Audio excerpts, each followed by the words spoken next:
A'idin wal a'idat, hadirin wal hadirat.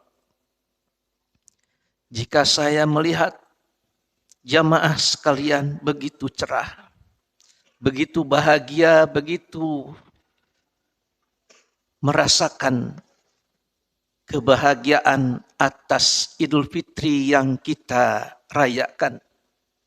Tapi saudara-saudara kita yang ada di Gaza sudah barang tentu kehilangan kesempatan.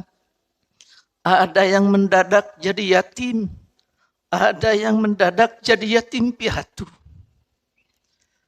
Tentu saja ini menunjukkan bahwa betapa kita bersyukur kepada Allah dapat merayakan dalam keadaan tenang, dalam keadaan tentram, dalam keadaan nyaman. Tapi saudara-saudara kita hilang kesempatan, keamanan, kenyamanan, bahkan hujan air mata, hujan mesiu, hujan roket, hujan rudal.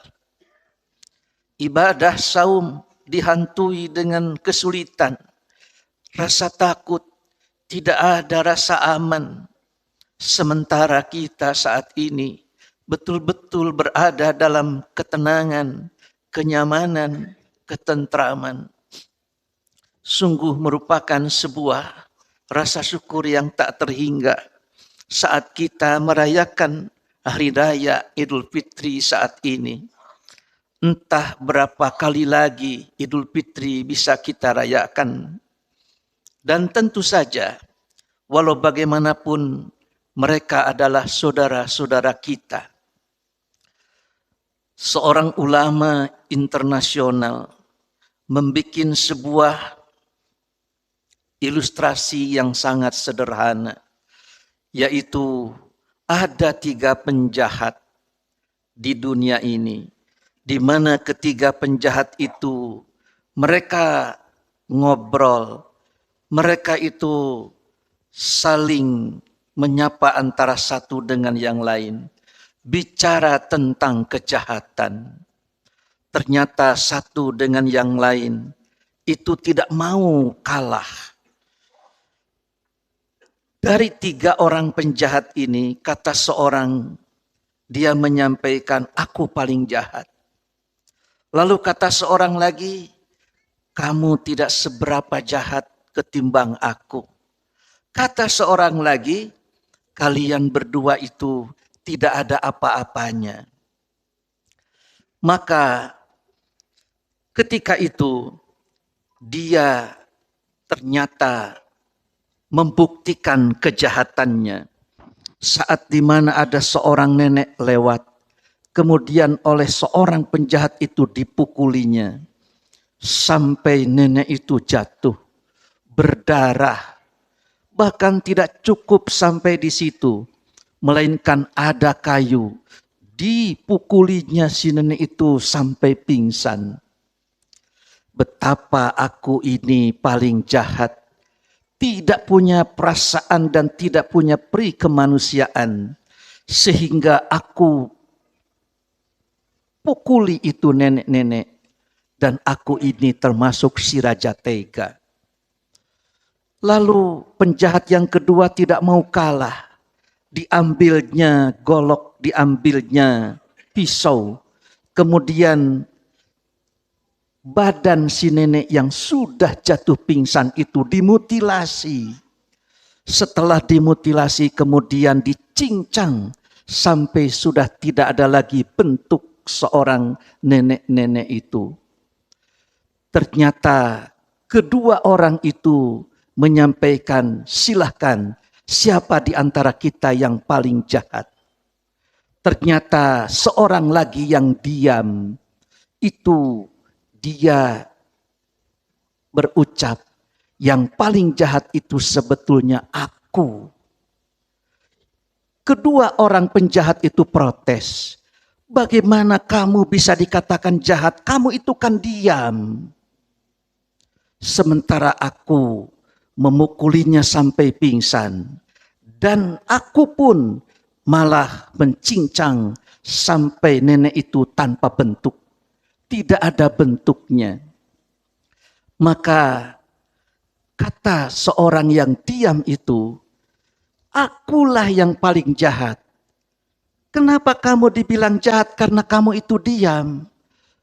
Yang kamu pingsankan dan yang kamu cincang itu nenek-nenek, itu adalah ibuku sendiri. Sengaja aku tidak bela, sengaja aku tidak halangi. Siapa di antara kita yang paling jahat? Aku tidak membelanya padahal tahu itu adalah ibuku. Aku sengaja tidak menghalanginya padahal itu adalah ibuku. Maka seorang ulama itu menggambarkan seperti itu. Penjahat yang pertama itu adalah Israel. Penjahat kedua itu adalah Inggris dan Amerika. Penjahat ketiga itu adalah kaum muslimin dan para ulama yang diam. Padahal mereka itu adalah saudara kita. Di tengah-tengah kesulitan, di tengah-tengah prahara, tak ada orang ingat. Tidak ada secuil doa yang dipanjatkan di saat-saat diijabah dan dikabulkan doa. Cik atuh ngirim-ngirim doa ka dieu teh. Peperiheun mah rezekina teu nepi. Rizkinya tidak sampai, jangankan rizki, doa saja dari kaum muslimin, dari para ulama, kok tidak ada. Bagi mereka yang tidak sedikit pun ada kepedulian, maka ternyata digambarkan itulah yang paling jahat. Tahu bahwa mereka itu adalah saudara kita, tapi kita tidak peduli kepada mereka. Mestinya kita mendoakan mereka. Allahumma anjil mustad'afina minal mu'minina fi Palestin wa fi sairi biladil muslimin.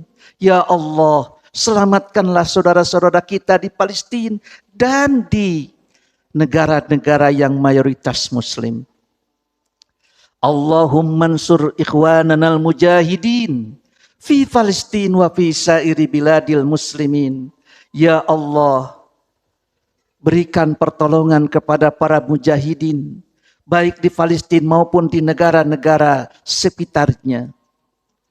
Allahumma shdud wat'ataka ala a'daiddin minal kafirina wadh-dhalimin fi Palestina wa fi kulli makan.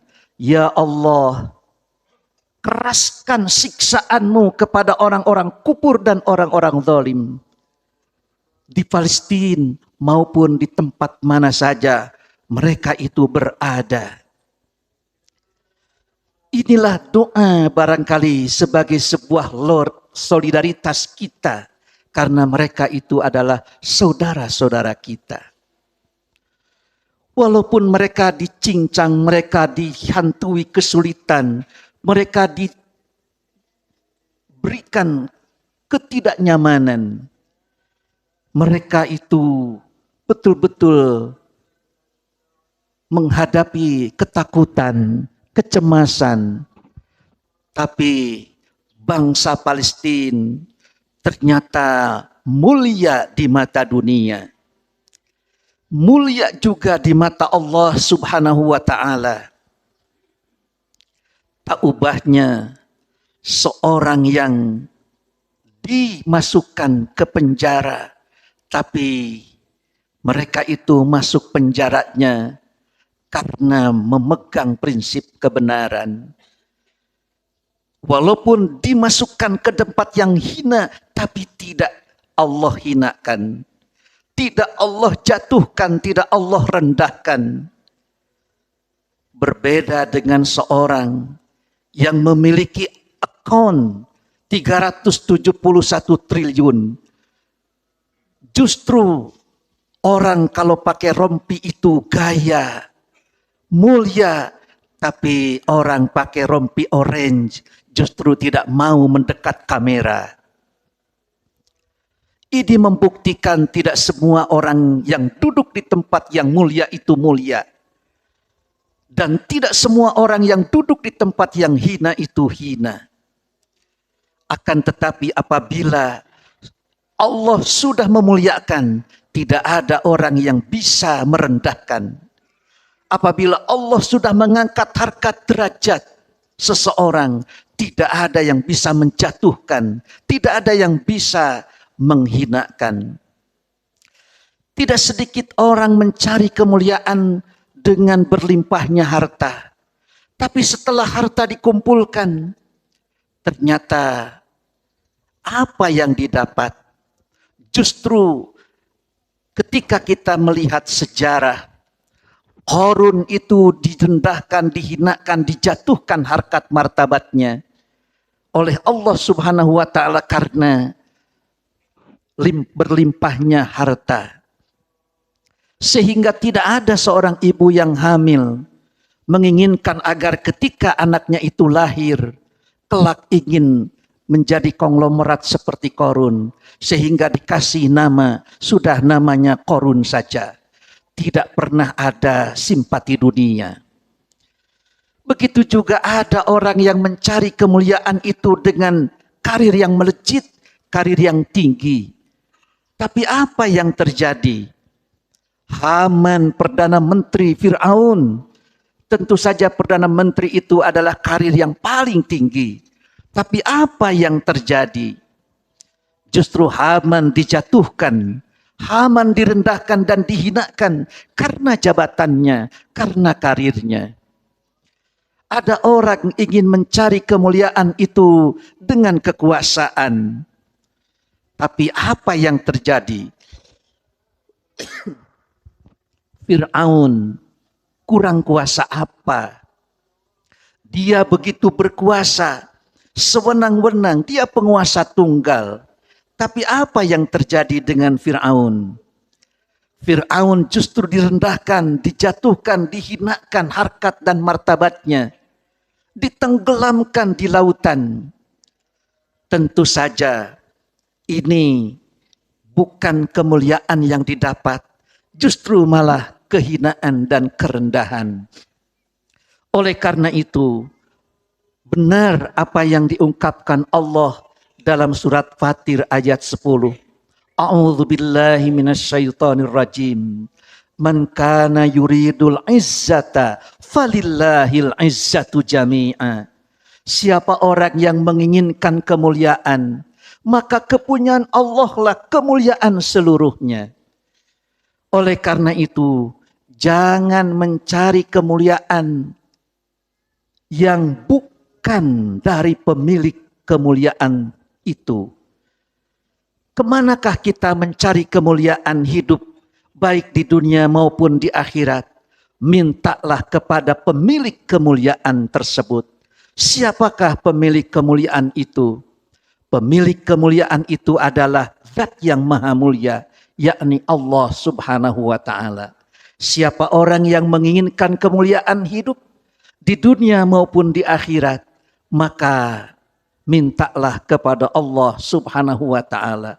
Bagaimana caranya agar kita mendapatkan kemuliaan hidup baik di dunia maupun di akhirat? Maka sudah barang tentu ketika seorang merasa mulia hidup di dunia, tapi bukan pemberian dari Zat yang Maha Mulia. Nabi bersabda, kullu izzin laisa billah fahuwa dhillun. Siapa orang atau setiap kemuliaan yang datang bukan dari Allah, itu hakikatnya adalah kehinaan. Kemuliaan semu, bukan kemuliaan yang hakiki. Kita seringkali barangkali mendengar sosok seorang Bilal. Kita tahu bahwa Bilal itu adalah mantan hamba sahaya, dimerdekakan oleh Abu Bakar Siddiq. Tapi bagaimana kehidupan ia di dunia? Memang secara status sosial, Bilal bukan siapa-siapa. Bilal bukan pemilik villa, tidak memiliki villa yang mewah. Dia bukan sosok seorang hartawan, akan tetapi hidupnya mulia di samping Nabi Shallallahu Alaihi Wasallam. Setiap malam ia membangunkan Nabi Shallallahu Alaihi Wasallam dengan adzan awalnya. Ia sosok seorang muadzin di mana warna kulitnya hitam. Secara performa barangkali tidak ada yang istimewa dari Bilal itu. Tapi selama hidupnya ia dikelilingi orang-orang yang saleh. Dia dekat dengan Nabi, dekat dengan Khulafaur Rasyidin, Abu Bakar, Umar, Utsman, Ali. Dan ketika ia masih hidup, Rasulullah SAW menyampaikan, "Wahai Bilal, kau punya amal apa sampai aku dengar suara sandalmu di surga?" Tidak mungkin yang masuk surga itu hanya sendalnya saja. Kalau cuma sendalnya, tentu oleh Nabi pun tidak akan diceritakan. Oleh karena itu, Bilal mendapatkan simpati. Tidak sedikit ibu-ibu yang hamil ingin agar anaknya yang lahir nanti adalah laki-laki. Dan andai kata laki-laki, aku akan beri nama Bilal. Qarun, Haman, Fir'aun, tidak ada simpati dari ibu-ibu supaya anak saya kelak itu menjadi raja seperti Fir'aun. Sudah kasih nama saja, Aun Fir'aun. Tidak pernah mendapatkan simpati. Tapi Bilal, kita tahu bahwa ada 10 sahabat Nabi yang sudah dinobatkan menjadi ahli surga. Di situ ada Abu Bakar, ada Umar, ada Utsman, ada Ali, ada Abdurrahman bin Auf. Sehingga nama-nama ini disematkan kepada anak-anak kita. Tidak sedikit anak-anak kita yang bernama Umar, bernama Utsman, bernama Ali, bernama Abdurrahman, bernama Abu Bakar, bernama Thalhah, bernama Zubair. Tidak sedikit nama-nama itu dijadikan nama-nama dengan harapan anak-anak kita itu seperti mereka. Man kana yuridul izzata falillahil izzatu jami'an. Apa yang membuat Bilal itu mulia? Kemuliaan hidup di dunia dan kemuliaan hidup di akhirat tercermin pada diri seorang Bilal. Begitu juga Abdurrahman bin Auf, seorang konglomerat. Di dunia tidak pernah ia mencari untung yang haram. Selalu saja ia mencari yang halal. Di akhirat ternyata ia termasuk 10 sahabat Nabi yang al-mubasyiruna bil jannah. Al-mubasyiruna bil jannah. Yang digembirakan dengan surga. Begitu juga para penguasa, para khulafaur rasyidin, yakni Abu Bakar, Umar, Utsman, dan Ali. Ternyata baik itu seorang yang fakir miskin, ataupun seorang yang kaya raya, atau juga penguasa dan pejabat. Apabila mereka itu memanfaatkan seluruh pemberian dari Allah, kefakiran, kemiskinan digunakan untuk taat kepada Allah, maka ia akan mulia di sisi Allah Subhanahu wa taala, hidupnya baik di dunia maupun di akhirat. Begitu juga seorang kaya raya, apabila kekayaannya digunakan untuk sepenuhnya taat kepada Allah, sudah barang tentu kemuliaan hidup di dunia dan di akhirat akan senantiasa diraihnya. Begitu juga seorang pejabat yang memiliki karir tinggi, begitu juga penguasa, jika mereka itu terus memanfaatkan seluruh pemberian dari Allah dalam rangka memperkuat ketaatan. Oleh karena itu, untuk agar kita mendapatkan kemuliaan yang hakiki, kemuliaan hidup di dunia maupun di akhirat. Falyata'azzaz bi ta'atillah. Hendaklah taat kepada Allah, perkuat ketaatan kita kepada Allah. Ternyata Ramadan ini sungguh merupakan sebuah kawah canda di muka untuk menguji seberapa taat kita. Dan ternyata kita lulus. Bangun, tidur, dan kita tidur. Semuanya atas dasar taat kepada Allah.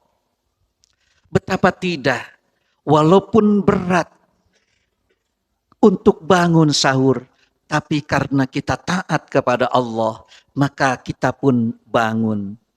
Terkadang ada orang yang makan sahur sambil merem. Ada orang makan sahur sambil tidur.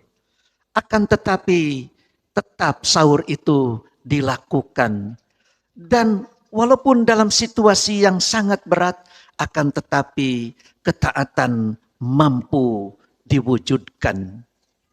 Begitu juga saat kita malas untuk membaca Quran di malam hari, ba'da tarawih. Orang melaksanakan salat tarawih sudah barang tentu dalam keadaan perut kenyang. Akan tetapi dengan ketaatan yang kuat, ternyata bisa kita lakukan. Lailatul Qadar di bulan Ramadan yang tidak kita temukan di bulan-bulan yang lain. Tidak ada orang mencari Lailatul Qadar di bulan Syawal. Tidak ada orang cari Lailatul Qadar di bulan Muharram. Tapi ternyata 10 hari yang terakhir kita mampu menghidupkan malam dan kita mampu untuk mengurangi tidur kita di malam hari untuk menghidupkan malam harinya karena kita rindu Lailatul Qadar yang belum tentu bisa kita raih kembali di tahun yang akan datang.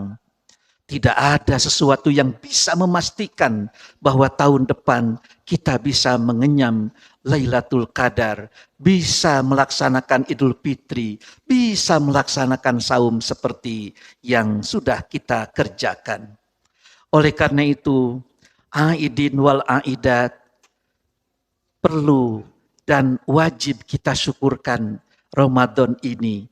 Seberapa jauh dan seberapa bermakna Ramadan kita bagi kita sekarang ini tergantung kepada seberapa besar dan seberapa tinggi penilaian kita terhadap kesempatan ini. Allahu Akbar, Allahu Akbar, la ilaha illallah, wallahu akbar, Allahu Akbar, walillahil hamd. Tidak ada kemuliaan tanpa ketaatan.